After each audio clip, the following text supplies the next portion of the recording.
दोस्तों, आज हम आपको बेहद डरावनी और रूह को कपा देने वाली एक सच्ची डरावनी कहानी सुनाने जा रहे हैं। तो कहानी को पूरा सुनिए और अपने दोस्तों को भी सुनाइए।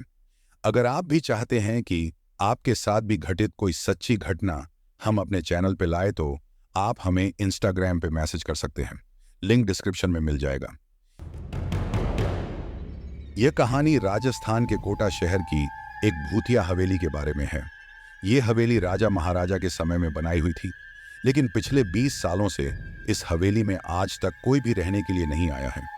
इच्छा होने पर भी इस हवेली में कोई भी नहीं रह पा रहा था, क्योंकि लोगों का कहना था कि इस हवेली में भूत प्रेत का साया है। जब अजीत सिंह को इस हवेली के बारे में पता चला तो उसने तय किया कि वो इस रहस्य को जानकर ही रहेगा कि क्यों लोग इस हवेली में नहीं रह पा रहे हैं। उसने मजबूत इच्छा शक्ति से हवेली में रहने की पूरी तैयारी कर ली। जब उसने हवेली के अंदर जाने के लिए पैर आगे बढ़ाए तो दरवाजे पे किसी अनजान व्यक्ति ने उसे रोक लिया और नजदीक जाके बोला, कौन हो आप और किधर जा रहे हो? अजित सिंह ने जवाब देने के बजाय उसने सामने से सवाल किया, जी आप कौन? फिर सामने आ जवाब आया, मेरा नाम अर्जुन सिंह है और मैं यहीं पास में ही रहता हूं। अजित सिंह ने कहा, ओह अच्छा, मैंने सुना है कि यह एक भूतिया हवेली है और यहां कोई नहीं आ पाता है, इसलिए मैंने इस हवेली में एक दिन रुकने का फैसला किया है। अर्जुन सिंह ने कहा, जी हाँ, आपने सही सुना है और आप भी अंदर मत जाइए। मेरी माने तो आप भी वापस लौट जाइए, यहाँ बहुत खतरा है।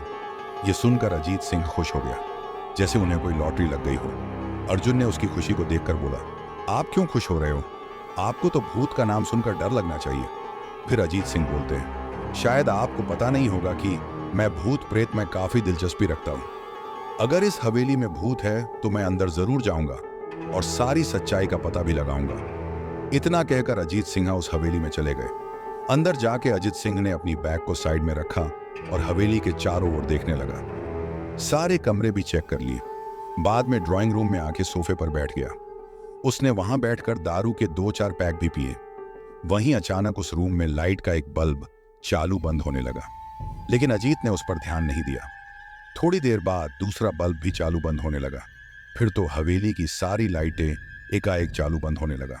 ये सब देखकर अजीत अपनी जगह पे खड़ा हो गया और डर के मारे वह इधर उधर देखने लगा। तभी अचानक उसके सामने एक छोटा टेबल हवा में उड़ने लगा।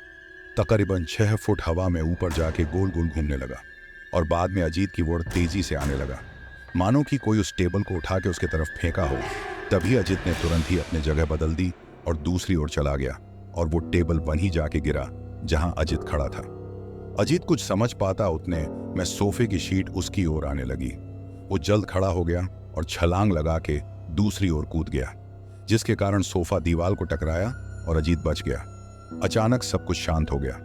अजीत ने चारों ओर सतर्कता से देखा और बड़ी आवाज में बोला, तुम जो भी हो सामने आकर के बात करो। वही एक बड़ी परछाई उसके सामने आई।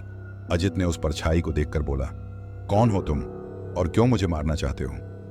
परछाई, तुम्हारी भूल के कारण अजित। मेरी भूल? मैंने कौन सी भूल की? परछाई, इस हवेली में आने की भूल। मैं किसी को भी इस हवेली में खुश नहीं देख सकता। अजित, लेकिन क्यों? वो परछाई ने जवाब दिया, आज से 20 साल पहले इस हवेली के मालिक ने मुझे यहीं पे ही मार डाला था। मेरी कोई गलती भी नहीं थी। इसी कारण की वजह से मेरी आत्मा इस हवेली में भटकती रहती है।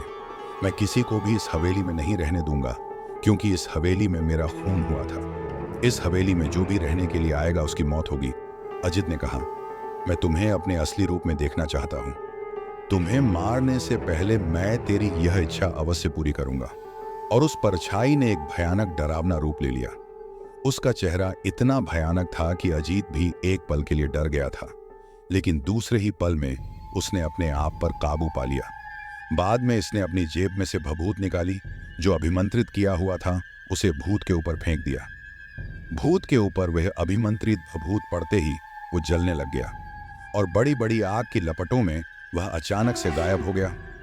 उसके बाद अजीत ने चैन की सांस ली और वहीं पर सो गया। दूसरे दिन सुबह जब अजीत को सही सलामत हवेली से बाहर आते देख अर्जुन को आश्चर्य हुआ। तभी अर्जुन ने अजीत से पूछा, तुम कैसे जिंदा हो? जब अजीत ने अर्जुन को कल रात को घटी घटना को पूरी तरह से बताया और बोला, अब यह हवेली भूतिया हवेली नहीं रही, तो यह सुनकर सबके जान में जान आई। दोस्तों, आपको यह कहानी कैसी लगी प्लीज हमें कमेंट करके जरूर बताएं।